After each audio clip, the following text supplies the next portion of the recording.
Welcome back to the Quinexus Virtual Bytes podcast. I'm Chuck. I'm Jack. This is part two of how you may be helping criminals attack your business. And today we're going to talk about not managing your systems.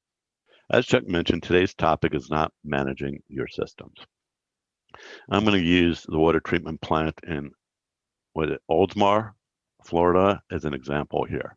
Someone from the outside was able to get into the water treatment plant, actually change the control systems, and produce, or could have produced, water that would have been deadly had it gotten out into the supply system.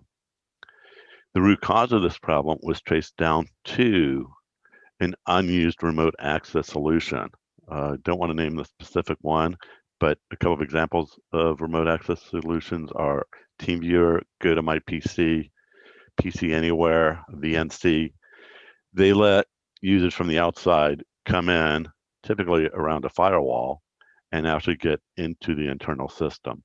While these solutions to some extent may be safe, goes back to everything. It's how it's implemented. I'm not sure if those solutions can be implemented with two-factor authentication, but had they been implemented with two-factor authentication, this would not have happened. This breach just simply would not have happened because it would have been harder for the criminal, or almost impossible for the criminal, to figure out the two-factor authentication piece. The incident was detected by an internal control system that set off an alarm. Also, there was somebody that was monitoring the systems that noticed that the controls were not set right and the mixtures were wrong, and it was stopped. There's something called system development lifecycle or system development cycle. And another term for this, and an easier way to explain it, is cradle to grave. When you implement a new solution, when you implement a new technology, or anything that would go onto the network, it needs to be documented.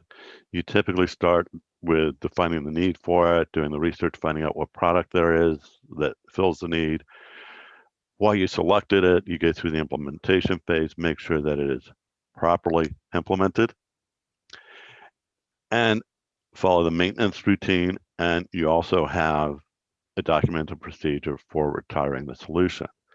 If you have a list of all the solutions you're using, this document, the SDLC or the SLC, is checked regularly. They would have been able to catch this and say, oh, look, we disabled that a month ago, or we stopped using it a month ago, we should disable it. That would have prevented this breach from happening.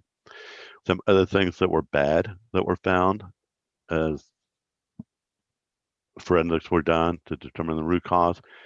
This water treatment plant did not have a firewall. This water treatment plant had a single user ID for everybody, so they were sharing accounts. There were no individual accounts. Had there been different passwords for different accounts, this breach might have been prevented.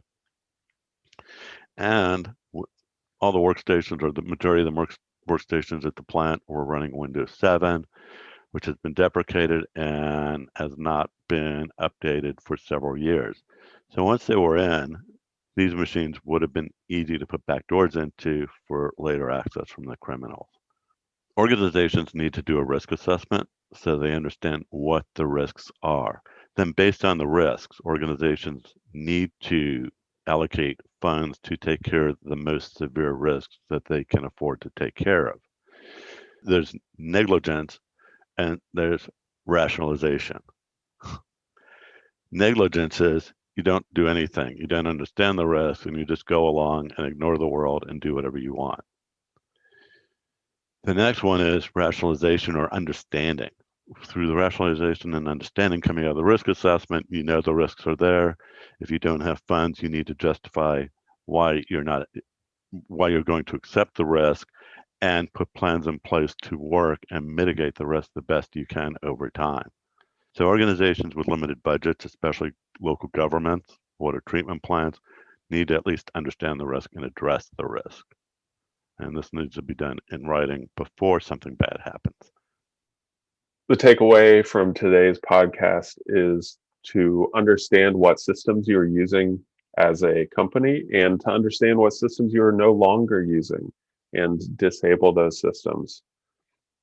Update the systems that you are using regularly and understand the IT risks that you face so that you can budget and put dollars against the highest risks that you face as a company. We hope you are enjoying the podcast and come back and join us for the next one.